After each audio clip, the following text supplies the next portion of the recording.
All right, let's talk about univariate data. We'll talk about how to plot data, visualize data. We'll talk about histograms, probability density functions, and we'll also get into cumulative distribution functions. So, displaying data. If we're dealing with just univariate data displays and it's spatial data, probably the simplest and the least biased approach is to just post it onto a map. So this is two-dimensional data sets. We have a y-coordinate and x-coordinate right here, and we are just visualizing the data. In this case, it's categorical variable, a categorical variable, lithofacies, a lithologic facies, which is separated into something that's sandy here and more shaly around the outside. We have permeability shown with a log scale, color scale shown here. We've got high permeability, low high permeability, porosity with a linear scale, and acoustic impedance for seismic. Each of them are being plotted one at a time. And why do we say there's no spatial bias? And that's because we're just looking at the data for what it is. There's no model, there's no decision being made with regard to what happens between the data. We're just looking at the data as it is. There's no model, there's no assumption of smoothness or continuity or anything. We just see the data. Practical really only in 2D most of the time, kind of pretty impractical in 3D to post data like this. What happens if you try to look at raw posting of data in 3D? This is an example we took from a three-dimensional software program, or was provided to us from a three-dimensional software program, where you can see there's individual data values at point locations, but because of the projection through the data set, everything's on top of each other. You can't really figure out what's close and what's far away. This is very difficult to understand and to interpret. So you might be forced under duress to do this type of investigation if you are looking for a specific case or situation. Of course, there's three-dimensional software that's very good at being able to slice through data and to be able to parse data and so forth. But just simple displaying of data in 3D like this is probably impractical. Another thing you can do when you're displaying data is you could apply a threshold. And we'll talk later in this course about indicator thresholds. But the idea is you just simply say if values are less than a threshold, set them to be 1, and if they're greater than the threshold, set them as 0. And on this plot, we put everything that's 1 as black, and everything that is, let me see if I got that right. No, we put everything that's 1 as white, and everything that's greater than as being black. That makes sense because as we increase the threshold, we get a lot more white circles, so that anything is less than that threshold is being indicated as white. Okay, so what does that do for us? Well, this is useful because let's say these thresholds of this component is in fact a environmental threshold, some level of allowable concentrations in a soil or so forth. And so an indicator transform is a nice way to be able to identify, oh, if this is our critical threshold, we should investigate this part of our area of interest for the fact that we have some type of critical concentrations. I believe this example was taken from the Introduction to Geostatistics from Mohan Srivastava and Ed Isaacs for credit. I should put credit on this figure. All right. So we could do indicator transforms on continuous data.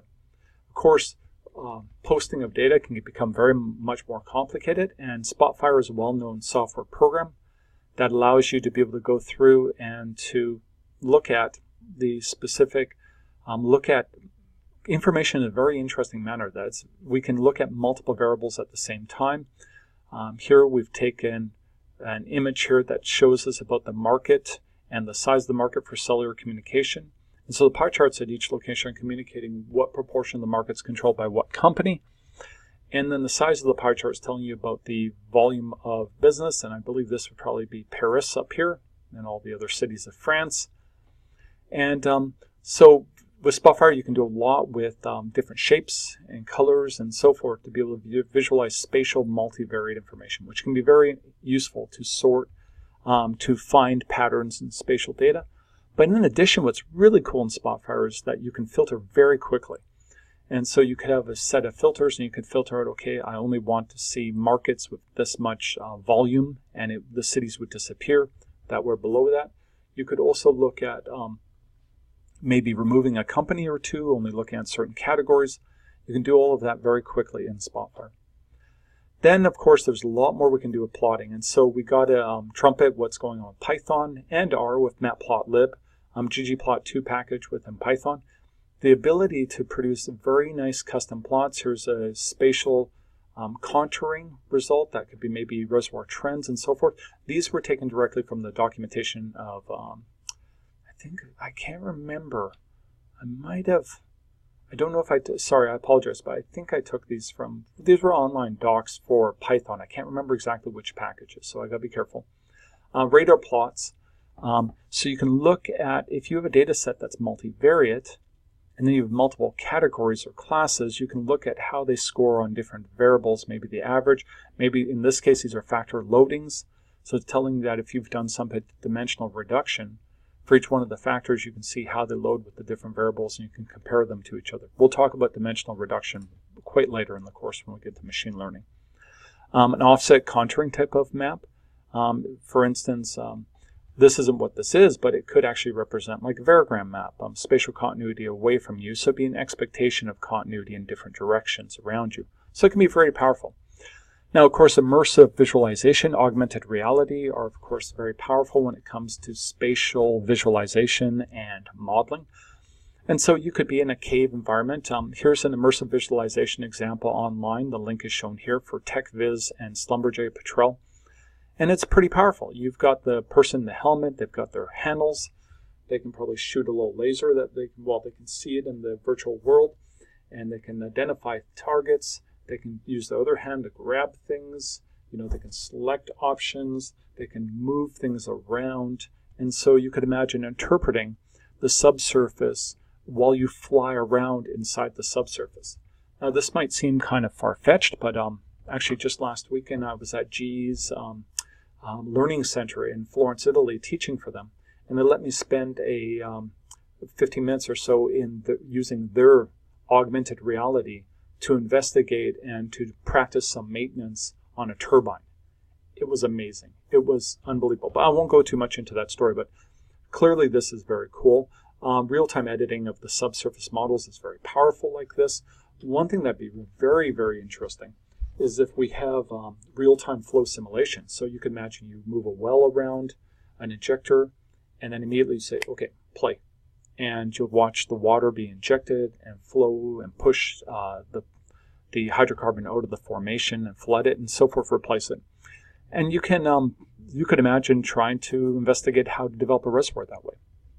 Okay, we're going to spend the rest of this lecture talking about distributions. How do we display distributions? If we're talking univariate, we're talking just one variable at a time. How do we look at kind of overall how our variable varies? Is it a lot of variance? It's very wide. It's very narrow. Is it got multi-modes or humps on it? And so forth. And so a definition of statistical distribution, a distribution of a variable is a description of the relative number of times each possible outcome will occur in a large enough set of trials. And so we always say large enough set of trials because you can't expect if I draw just a couple of values from this distribution, I'll get the distribution back, right? So we could look at this distribution and what does it tell us? Well, we can see a mode here, and we'll talk more about summary statistics in a subsequent section. We could notice that there is this one hump right here that is clearly the most likely value for porosity.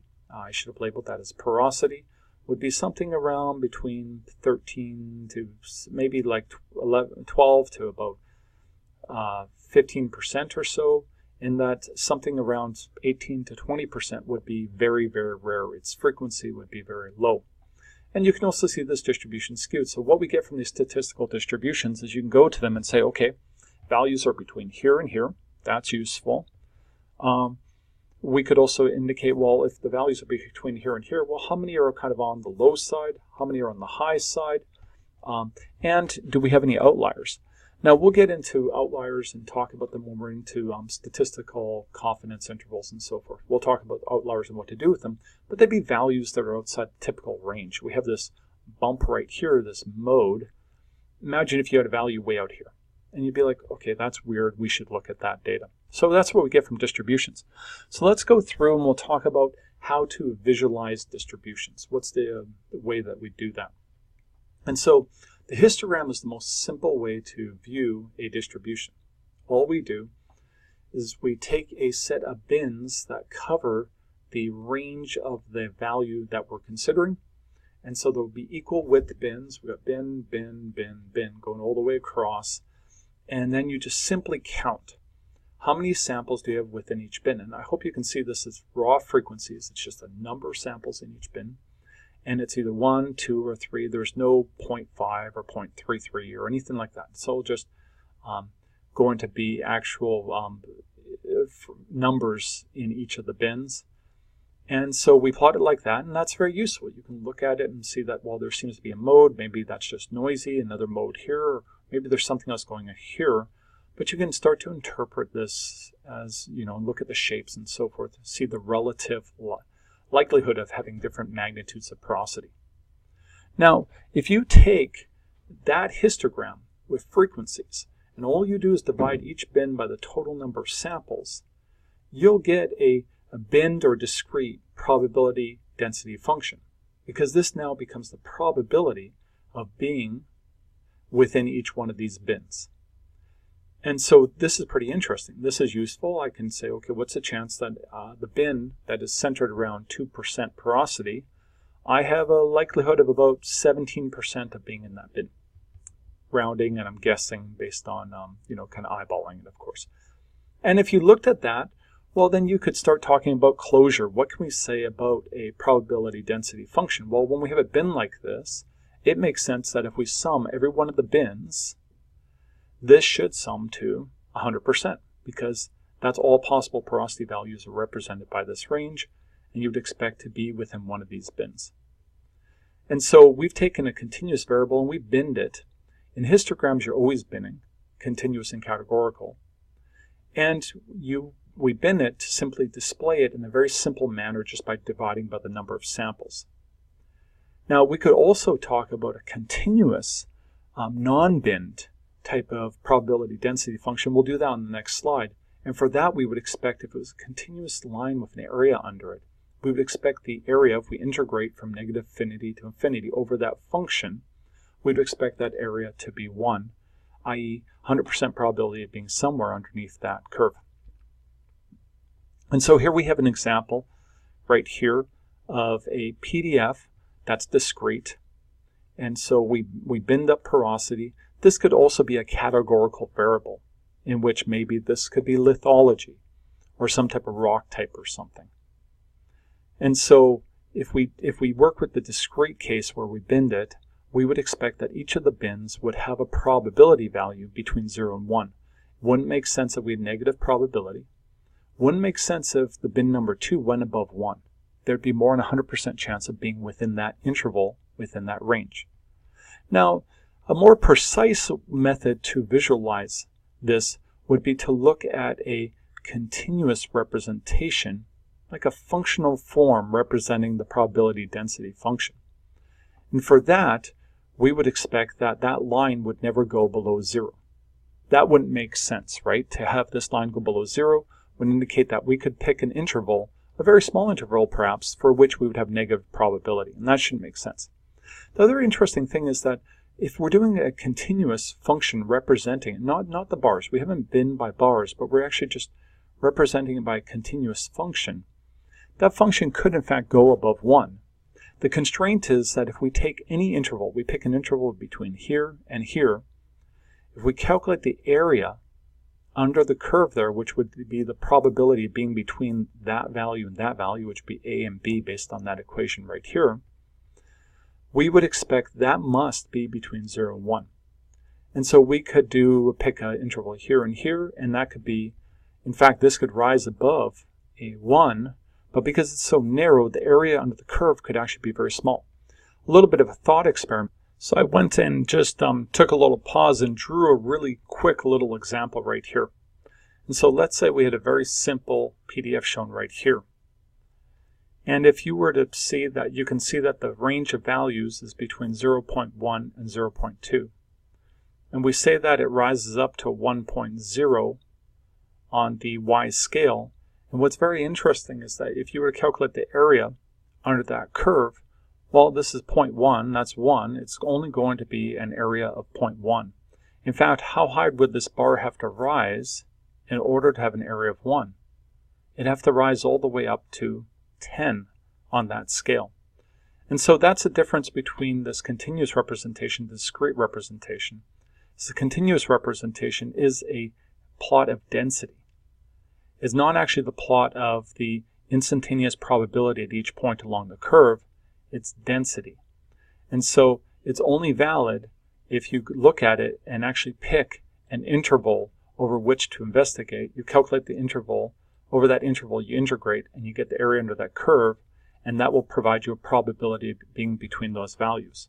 Whereas the binned or discrete PDF, it's really just a histogram where we put everything into bins, and now the height of the bins is literally the probability of being inside of those bins.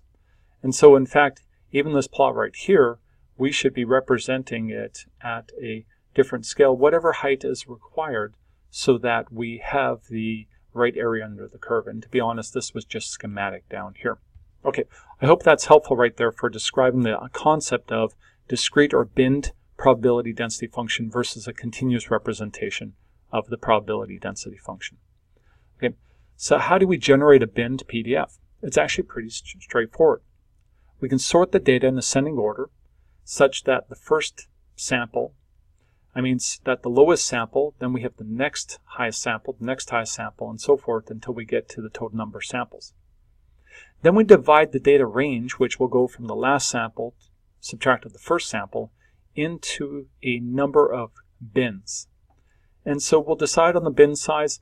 The equation is quite straightforward. You just take the range of values and divide by the number of bins, and that's going to be the size of the bins right there. Then what you do is just count for each one of the bins. You assign them. You say, okay, so this is going to go between the lowest value to the end of the size of the bin, to the size of the bin, to 2 times the size of the bin, to 3 times the size of the bin, and so forth. And you just count the number of samples that are within each one of the bin. And so that's going to be your FI. It's the number of samples or frequency inside of each bin. You divide by the total number of samples, and you plot it based on the midpoint. Would be a pretty common thing to do. Here we've actually plotted by the lower end interval of the bin. That's fine. It's better to plot with the midpoint though. Okay, so this effectively, now what's interesting here is if we didn't do this, if we didn't do the divide by n, and we just took the frequencies in each one of the bins and we plotted that, we would have a regular histogram. So we've got a 2-for-1 here. We've got how to build a histogram and how to convert it into a binned PDF at the same time. In addition, you'll notice that sorting helped us get the min and max value for the range, but if you just go through the data and just put it in the right bin, you really don't actually need to sort. You could just find the min and max value and you would be fine with this. Okay, so we could do a little exercise now. Given what we know about PDFs, probability density functions, we could try to identify for this case whether or not they're valid or invalid PDFs. We will talk about CDFs later, but let's go ahead and look at whether or not each one of these is valid. So what I'll do is I'll ask you to pause and I will give the answer right now. Okay, so what's going on with each one of these? First of all, this one looks okay. There really doesn't seem to be anything wrong with it. To ensure that it's valid, what you'd want to do is just calculate the area under the curve and make sure that it's equal to 1. And then you're in good shape. Okay. This one right here, what's wrong with it? You have negative probability. You could draw an interval from here to here, and you would in fact have a negative probability of being in that interval. Can't have negative probability. That would end the universe. It's paradoxical. It can't happen. Okay. This one right here, this is really not a problem. The fact that we have a probability I mean, the fact that we have the density going above 1, instantaneous density going above 1, because we could imagine that, in fact, if we take the interval from A to B, this area is not going to be above 1. And so that's fine. We haven't violated anything. We just got to check and make sure that the area under the curve is equal to 1. And this one right here, nothing's wrong. Maybe we have missing data. Maybe there's some physical explanation for why there's no samples between those two. Maybe we're dealing with two totally different populations that just don't overlap. And so we could imagine that, that there's no reason. Once again, we just check the area and make sure it's equal to 1, and that's fine. Okay, what's the impact of bin size? Well, this is an interesting trade-off. If we set the bin as too large, we mask important information. You could take this to the extreme case where maybe we only have 2 bins or 3 bins, and you reach a point where you can't really see anything. Take it to the extreme, you got 1 bin, you see absolutely nothing. It's just 1 bar. You can't interpret any shape, you can't really see anything from that. Okay, so what about using 2 smaller bins? What happens then? Well, if you 2 smaller bins, then things get very noisy. And so we can come down here and we can see that, you just have a spike, things get flat. We could maybe see things just jumping around. In fact, this has taken it to the extreme where the bins are so small that it's like, in most cases, there's only one data per bin, and there's a lot of bins with no data at all. And then we have a couple bins with a couple of data each. And so this gets to the point where you can't interpret any shape. You don't see any features. So what do we need to do? We need to choose the highest resolution of bins, the smallest bins we can use, that we get reasonable number of samples in each bin, so we have a real concept of frequency, but with the lowest amount of noise. And so very large and very small bins won't be useful to us, but we're going to want to be able to see shape. And so when we pick something more in the middle, we can see that there's multiple modes. We can get a sense of what's going on here. And so I hate to leave it like that, but it really does come down to picking a bin size for which you see structure, the least amount of noise within the data, and to which you're not too large so you don't smooth too much. This whole bin size selection is a recurring theme within geostatistics. It's the same as the search parameters within the variogram that we'll discuss later. Folks have tried to do some research, interesting work on kind of measures of entropy and so forth to try to understand an optimum bin size. But in general, more getting something that has good shape and is well behaved is the best idea. Okay, or at least the most practical. Okay, cumulative distribution functions. So we've spent a lot of time talking about PDFs, and in all honesty, we could have started talking about CDFs instead of PDFs, but we've done it in this order, and you'll see how they're related to each other. Cumulative distribution function is the sum of the discrete PDF or the integral of the continuous PDF. The cumulative distribution function is the probability a variable takes a value equal to or less than a value represented as x. And so for a continuous PDF, it's the integration from negative infinity to x of the area under the curve. And so here we have a PDF. It's a binned PDF once again. These are core porosity values, and we've shown the, actually this is not frequency, this is going to be the probabilities of being in each bin, and this is the frequency, the number of samples in each bin shown in numbers here, kind of convenient. And so if we were to go ahead and calculate the probability of being 10% porosity or less, the way we would do it is we would integrate or sum over the bins. Okay, so we got 9 samples here with a certain probability, add it to 27, 36, 76, and so forth, and we would keep summing across here, and we would get a summed probability or cumulative probability of all of these bars being added up. And if we come down here, that's exactly the value that was plotted right there. Then we go to the next bin, we would add in this additional bin, and that's the value that would be plotted at, if that's 11 or 12 or whatever that value might be. I can't read it. I think it's probably 12. So you can see it's just an integration across. And so for CDF, there's no continuous bin assumption. In fact, there's no issue around selecting bin size. It's a continuous representation, in fact, I'll show you right away how we calculate it from data without any choices about bins at all. I've talked about bins up here, and I've told you to sum across the bins simply because it's kind of a neat way, kind of a nice, tidy way to explain, or to compare them to a PDF. But in fact, we will show you that you can calculate a CDF directly from the raw data without any type of choice of bins. They must be monotonically increasing. It makes sense because we're integrating across. And if we had a decrease or a negative slope at any point in this, it would suggest that we had negative probability within an interval, and that wouldn't make sense at all. It starts at 0, ends at 1. Okay, so how do we use the CDF? Why do we care about them? How are they useful? Well, it becomes a function. And so we describe the CDF as being capital F of x. So it's a function of x. And for any value of x, we can directly get from it, from this function, the probability of a random variable, a value that we draw from that population sample being less than or equal to that threshold x. And that's pretty powerful. That's in fact very powerful. Let's take an example right now. So let's just randomly pick 24%.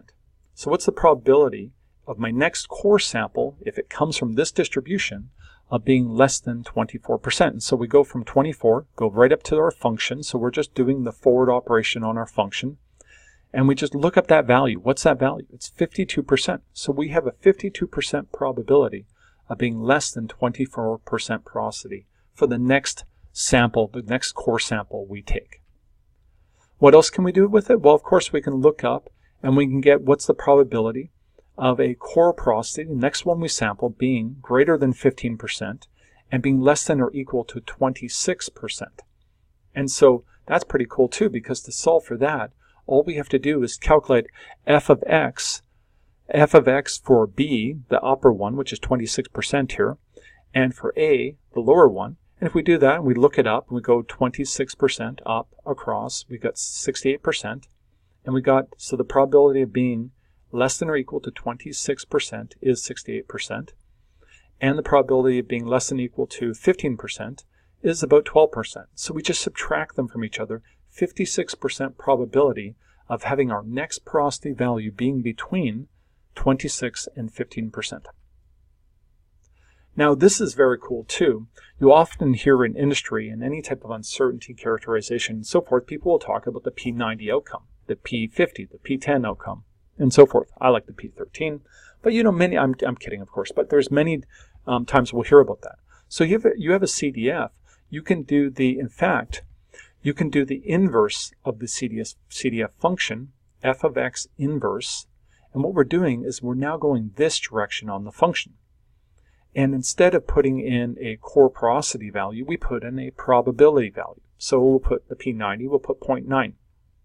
And if we apply that operator through this, we'll come down and we'll realize we have a 28%. So the P90 outcome for porosity is equal to 28%.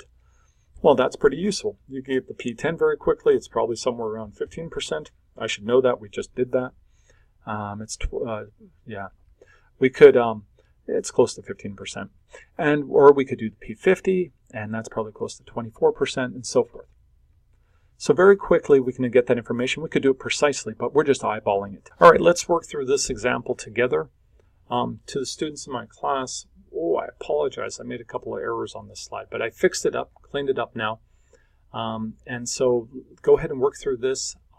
Could you pause it, and I'll give you the answer in 3, 2, 1. All right, so what do we do here? The porosity less than 20%. How do we calculate that? Well, we just run through the forward of the CDF. We go from porosity less than 20%. We come up here, 20%, we come across, and we get a cumulative probability, something around 30%. We have 30% probability of having a porosity of our very next sample being less than 20%. For 26%, comes all the way up here, across, so I eyeball it in and say around 67%. Of course, we could be working directly with the function or with the data, and we could get much more precise interpolation of the probabilities. We're just eyeballing it for demonstration. Now, what's the probability of being between 20 and 26%? Well, in this case, all we have to do is subtract the upper from the lower.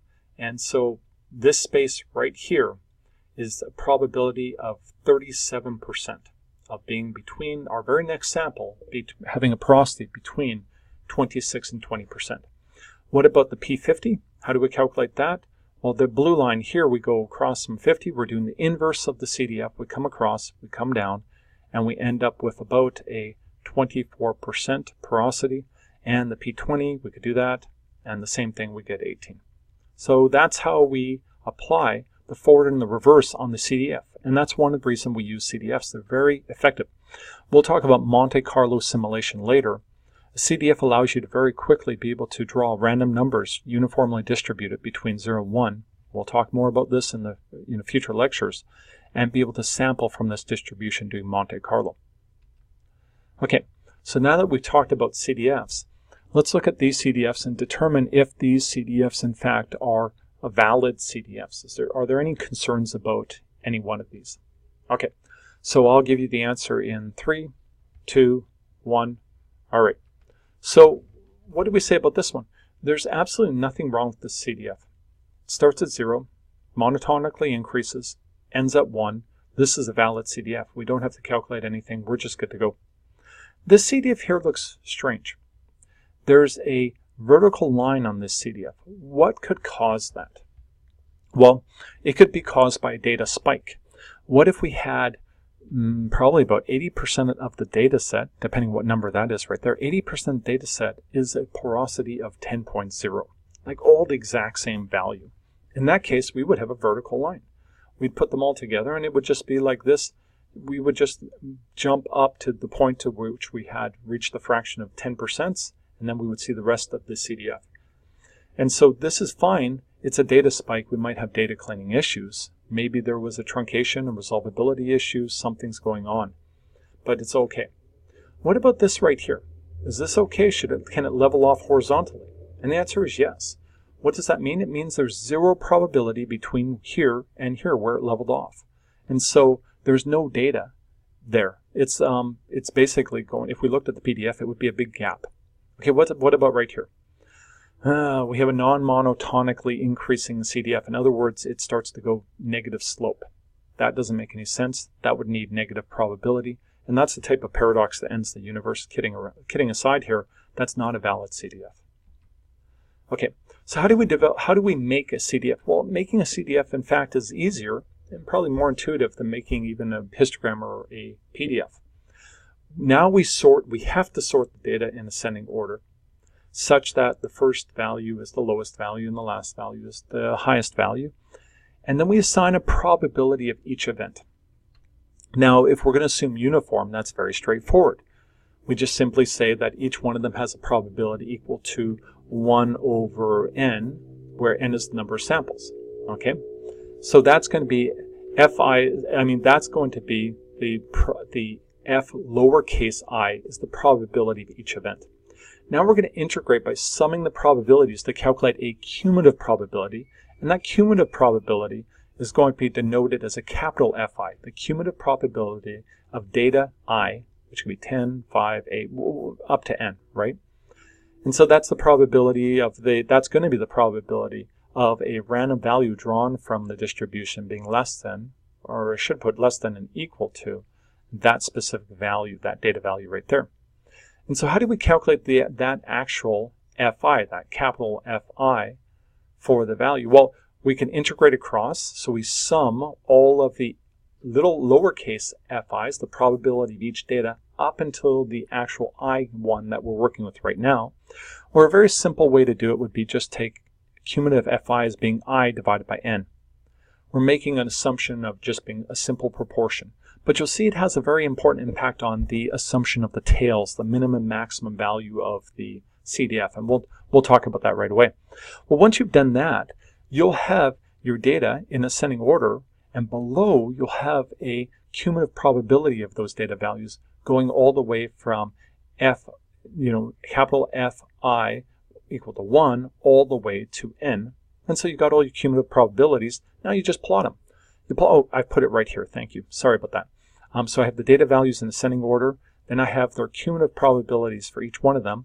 And in my case, I'm just assuming an I over n assumption. And so the first one has 1 over n, 2 over n, 3 over n, until the last one is n over n. So the last one will have a cumulative probability of 100%. The first one has a cumulative probability of 1 over n. And so this is interesting. It has an impact on the minimum maximum values. We'll look at an example and you'll see exactly what we're talking about. It has equal weighting. We could update that, of course, using some type of declustering weights, and we'll talk about how to do that in a couple lectures. And there's no bin size assumption. We don't ever have to. And that's a cool thing about CDFs. We don't have to say, use a certain bin size. We're just taking each of the data, assigning a probability, looking at the cumulative versus the ascending order, and we get this plot. And it's quite useful. Okay, let's make a couple more comments. And this actually came out some good questions in the class. And so let's talk about the CDF and its form. And so should it be continuous? Does it have to be differentiable to calculate a PDF? What do we need it to be? Because, in fact, once we have formulated our CDF, the way we get the PDF is by differentiating. You recall we got the CDF from the PDF by integrating or summing across. It's the opposite when we're dealing with going from the CDF to the PDF. Well, it must be continuous because, we would expect that there's no reason that a CDF would do this, have some type of a jump discontinuity at some value within your range of values. That doesn't make sense. In fact, this jump down like this would in fact suggest that there's negative probabilities, right? Which is strange. And if it jumps up, well, yeah, it's not jumping. It's actually continuous along that jump. It would be, you have a data spike and then it would carry on and then it would continue to be monotonically increasing. Now, does it have to be, but it can be a piecewise function. So it could be a function which, you have different shapes or forms, and it's an experimental statistic. So you could have a spike or some type of uniform kind of distribution resulting in something very linear, and then you could have it kind of roll over and curve off because it has a different shape. And so you get different parts to it. So there's no reason to assume that's going to be beautifully continuous, that's going to have a nice curvature the whole time. There can be like discrete pieces put together depending on the shape and how things are interacting in the PDF. So it's totally fine. Now, does it have to be differentiable? No, it doesn't necessarily have to be. Now, why is that? Because it's a experimental statistic. We're calculating directly from the data. There's no reason to believe that the CDF necessarily needs to be a nice smooth curve that honors some, kind of continuous slope that we can calculate, a functional form that we know that we can differentiate across its entire range. In fact, here's an example where we have it piecewise. We're going to have things dramatically shifting or changing within the slope at this location right here, where we go from one function to another. And in fact, we've seen examples before where we have a vertical section. And the vertical section itself, we cannot differentiate that. It's going to have a slope equal to infinity. That doesn't make any sense when we're talking about probability. And so there's tons of forms and features that we won't be able to differentiate. There will be times when you have a nice functional form shape to your CDF, and you can differentiate it across the range of the data values, and you can go directly to a PDF from the CDF using this form. But for most of our experimental data, we're not able to do that. In fact, I recommend what I showed before. If you want a PDF, I would go ahead and bin it, calculate a histogram, normalize it to get probabilities of being in each bin. If you need a CDF, take the actual data, calculate the cumulative probabilities, plot it against the data in ascending order, and you have your CDF there. Unless you have some parametric form and so forth, and we'll talk about functional forms, we'll talk about parametric functions, parametric distributions. I think next lecture or the next one afterwards, and we'll get into some examples like Gaussian, log normal, and so forth. But if you really do want to go from CDF to PDF, and it is an experimental CDF, so it's not probably going to be differentiable over all intervals, over all locations, why not just use numerical differentiation? Here we're just calculating the slope simply by binning it up and taking the value at one side of the bin, the value at the other side of the bin, dividing by the width of the bin. And so that right there would give you the slope. And so you'd know incrementally how much probability you're adding as you're moving across by just taking that value. So we can go ahead and do that. That's possible to go ahead and, do a numerical differentiation as opposed to, the full take the limit as the delta goes to zero integration, kind of the fundamental theorem of calculus approach. Okay, so let's go ahead. We've talked enough about CDF, so you should be able to just quickly build this. And so I've given you a set of permeability samples. There's 5 of them. I labeled them on this axis, and you should be able to, if you print these notes off, you'd be able to very quickly put this together. So I'll give you the answer in 3, 2, 1. So what would you do? Well, the first step is we have to assign a cumulative probability to each one of the values. And if we use the I over n approach, the first one is going to be 1 over 5. The second one's going to be 2 over 5. And the last one's 5 over 5. Simple enough. That's 20, 40, 60, 80, and 100%. Cumulative probability. Now we have a data table. We just plot it. We got the cumulative probability. Apologies for not labeling that axis nor this one. Permeability. Cumulative probability here. And we can go ahead and plot them. And so we got a CDF. And so what's going on here with the tails? Let's talk about tails. When we've got the I over n assumption, what happens is that the upper tail, the last data value is assumed to be the maximum data value. The tail is the last value. There's an assumption that we sampled the ultimate maximum value within the possible outcomes of permeability. Once again, out of a reservoir, and we've sampled maybe directly volumetrically 1/1,000,000th of it, what's the chance we observe the actual highest permeability value? Almost no chance at all, right? And what's happened in the lower tail is we've decided that the first value has a cumulative probability of 20%. That means there's 20% chance of being less than that value, which means we have to extrapolate. We have to decide on a minimum value, and we have to decide on the shape of the extrapolation. Is it linear? Is it some parabolic or some type of second order shape, or what is going on with that shape? And so we have to make that decision. Now, you might be disturbed with this. You might want to use a different method for the cumulative probability. So another form that you could use is you could use I minus 1 over n minus 1. What would that do? If you do an I minus 1 over n minus 1, it assumes that the min value within your sample set is the minimum value possible, and this one is the maximum value possible. So that's another type of approach. Another approach would be you could do I over n plus 1, and if you do that, you would have the same amount of extrapolation at the lower tail as the upper tail, and you assume you haven't sampled the minimum and maximum values. This is important, in fact. You'll find that often with your data sets, that min and max value can be impactful, and we likely haven't sampled it. And sometimes through our engineering knowledge, engineering and geoscience knowledge, we're able to get a pretty good grasp on that. If it was porosity, what's the minimum porosity? Well, in many settings, 0% would be an ultimate limit, and the upper limit may be dictated by something to do with rock strength. You know, how much void could you have and it still holds up? It doesn't collapse under your in situ stress condition or regime. Okay, so now let's look at these distributions. And we showed before that if you integrate across the distribution, you would expect that its area should be equal to 1. And so I'll give you a very simple distribution because I just want to demonstrate it. I don't want to, force, advanced calculus or anything really fancy. And so, okay, we got a depth of oil-water contact in a region of the reservoir is described by the following PDF. In other words, it's uncertain. We don't know if it's 2,000 feet deep, 2,200 feet deep, or meters deep. And we know that it cannot be below 2,000. It cannot be above 2,200, right? So we go ahead and we want to check and see if this distribution is valid. Now look, it's piecewise.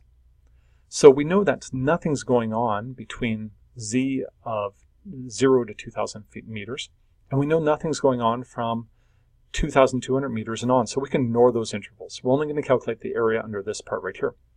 So go ahead, try that out, and I'll show you the answer in 3, 2, 1. Okay, so is it valid PDF? What do we need to check? Well, first of all, there's no negative values. That's good news. So there's no interval I can pick for which I have negative probability. That's important. Universe is intact. No paradoxes. What about closures? So the probability to sum to 1 Well, we have to check whether or not if we integrate from negative infinity to infinity, whether or not it's equal to 1. But we don't need to go infinity and beyond, to infinity below and above, because of the fact that we know it's only valid over, it's piecewise. It's only valid between 2000 and 2200. So we're going to integrate between those extents. The function was just a constant, 1 over 200 dz. When we go ahead and integrate, that equals 1 over 200 z. And we have to evaluate it at 2200 and 2000. We go ahead and do that, and the area is equal to 1. Okay, so that's good. Now, how do we convert that into a CDF? How do we take our PDF and convert it into a CDF? I know this one was pretty easy, but we did it because we wanted something very simple to illustrate. So go ahead and convert it into a CDF, and I'll show the answer in 3, 2, 1.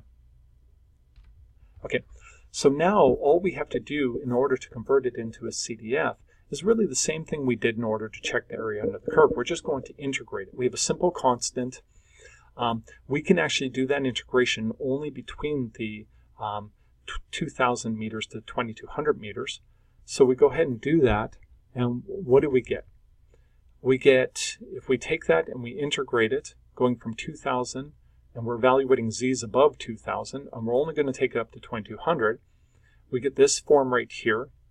And if we apply the integration and we evaluate it, we find we get a function that's 1 over 200 parentheses z minus 2,000.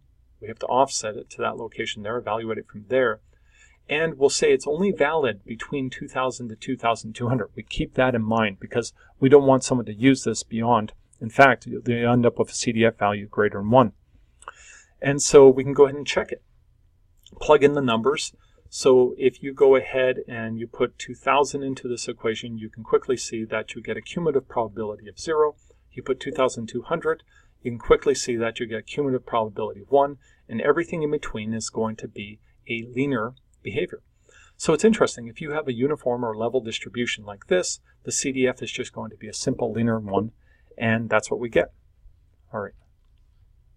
What's the probability that the oil-water contact is between 2050 and, in fact, 2000 and 150? And so we can go ahead and evaluate this in order to check that. How are you going to do that? Okay, well, I'll give you a chance to work it through, and I'll show you the solution in 3, 2, 1. So it's just like we showed before. All we have to do is evaluate the cumulative distribution function at those specific locations. First, the 2150, get the cumulative probability, and we subtract from it the cumulative probability at 2050. So when we do that, we evaluate it at those two locations, we plug numbers into our form of our CDF, and we get a 50% probability of being between those two values, which made sense if you look at it's 100 meters being represented there of a 200 meter interval. It was a uniform distribution. You can check your work. You can see that makes sense. Okay, so let me just make a couple concluding comments around PDFs and CDFs. And so in practice, well, what are we doing with distributions in the subsurface? Well, for categorical variables, first we're going to pull our data together. It might be weighted because we have some type of bias in the sampling. We want to account for bias or something like that. And so we'll have a weighted frequencies for each one of them, and we'll be able to then calculate the frequency or the proportion of values, weighted frequencies, within each one of those categories. And that would give us the representation of the PDF like this. So for a categorical variable, we had limestone, dolostone, and hydrite.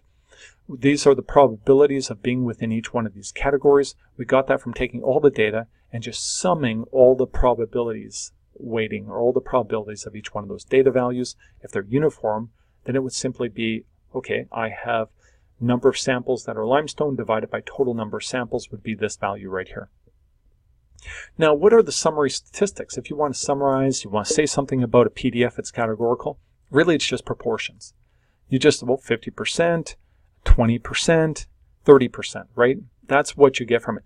You could get fancy. You could start talking about measures of entropy, whether or not it's more uniform. Maybe we'll get into that in the next units when we get into summary statistics. But for now, it's really just looking at the proportions, and that's pretty powerful. What's the probability that your next rock sample is going to be limestone? 50%. That's a predictive model. That's pretty useful. You can also calculate the CDF. How do you calculate the CDF for a categorical variable? Well, it's simple. You just take the actual categories and you say, okay, 50% chance of being limestone. Okay, cumulative, what's the chance of being dolomite and limestone will be 70%. What's the probability of anhydrite, dolomite, and limestone? It gets up to 100%. And so that's what you get. Now you might wonder to yourself, does it matter what order you go and put the different categories in? It doesn't typically matter. In fact, it doesn't. We could put it in dolomite, then limestone, then anhydrite first, whatever we want to do. Now, why would we create a CDF of a categorical variable like this? The main reason would be to do Monte Carlo simulation. Draw a random value uniformly distributed between 0 and 1 and get a random Monte Carlo simulated rock type. We'll talk more about that later on. The categorical ordering, if we're doing Monte Carlo simulation, doesn't matter at all. In fact, if we put the limestone second, it doesn't make it any less or more likely. It's still going to be 50%. It's just different random numbers will result in limestone. That's fine though. It's all random. Okay, what if we were dealing with continuous variables? What are we going to do? Data is going to be pooled to calculate a CDF with the weights accounting for data bias. So we pool the data, we calculate the CDF. We could calculate summary statistics, and we've shown a bunch of summary statistics here. And we could also take the data, bin it, and then calculate a histogram by binning the data. The histogram values are shown right here. These are just the frequencies or the counts within each bin. And then we could divide that by the total number of samples to get a probability of being in each bin. That right there is basically what most subsurface studies are doing with distributions. Categorical variables looking at proportions. Continuous variables looking at CDF so we can look up P10, P50, P90, and so forth. Summary statistics. Weighting, we'll talk about declustering and debiasing, how we do weighting later on. And then working with a binned PDF, which is really just a histogram that's been transformed to show probability of being in each bin. That's exactly what's being done in most subsurface projects when we're looking at univariate distributions. All right, so that was everything about univariate, CDFs, PDFs. Next time we'll get into summary statistics, then we'll talk about distributions. All right, as always, I hope this was helpful to you. I'm always open to suggestions. Go ahead, reach out to me. I'm Geostats Guy on Twitter. I'm super easy to find. My emails and everything are public, of course, as a professor here at University of Texas at Austin. All right, take care, y'all.